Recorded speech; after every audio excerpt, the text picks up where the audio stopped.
If you would like a 7-seater SUV but don't want to pay the premium brand price tags, have you thought about a Chevrolet? This is the Chevrolet Captiva. The good start is with its looks. It's well proportioned, and check out its sloping roof and rising waistline. It's really spacious too. First of all, I'm going to show you how much room there is in the back. What I've done is I've put the seats into Matt's driving position, and as you can see there is plenty of room in the back here. There's no transmission tunnel in the middle, which means you've got somewhere to put your feet. And then scooching across here, I'm only 5'4½" and I've got plenty of room. There's loads of leg room, so anybody taller than me should be just fine in the back here. Next, I'm going to show you the third row of seats, which go down like this. And then, if I just show you how much room I've got in the back here, if you were a child, you would find it just about okay here. Now let's have a look in the boot. Quite a lot of room in the back here. Third row of seats down, and you can fit quite a lot of luggage. Picnic. This funny shaped bag all fits in there quite nicely, and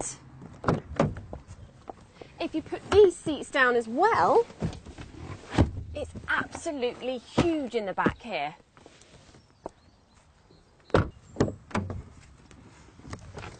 Well, first thing to notice about in here is that it's really comfortable. Plus, the spec levels are really good, which makes that low buying price even more attractive. If you go for the mid-range, you get half leather seats and alloy wheels. And if you go for the top of the range, you can turn that half leather into full leather. Plus, you get sat-nav. Plus, you get reverse parking cameras. Also, storage in here is brilliant. It's in abundance. There's a central one here. There's a glove box here, which fits the car by a big bottle test. Plus, there's a bottle holder here. There's even a secret compartment under here as well. There's another storage compartment here. Can I find any more? Yep, there's a little one here. And finally, the big bottle also fits in the door card. The dashboard looks stylish without using expensive materials, and all the controls are in easy reach. If you go for the mid or the top of the range, you can get 7 seats and all-wheel drive, and the power for these wheels comes from a turbocharged diesel engine. Only downside to this engine though is that it's very noisy and it sounds quite harsh at high revs. Also, we're not exactly protected from wind and road noise in this cabin.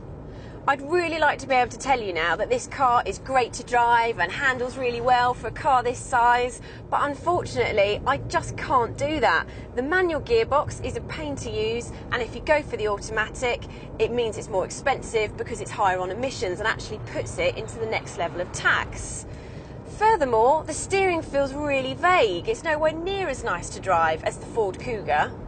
Another criticism I have of this car is the suspension. The body roll is dreadful round the corners, which doesn't exactly inspire confidence. And if you think that's bad enough, when the car comes to a complete standstill, it rocks back and forth. Let's not forget though that this SUV is cheaper than most of its rivals, and the inside space should accommodate most families, and the exterior styling will ensure that you stand out from the crowd.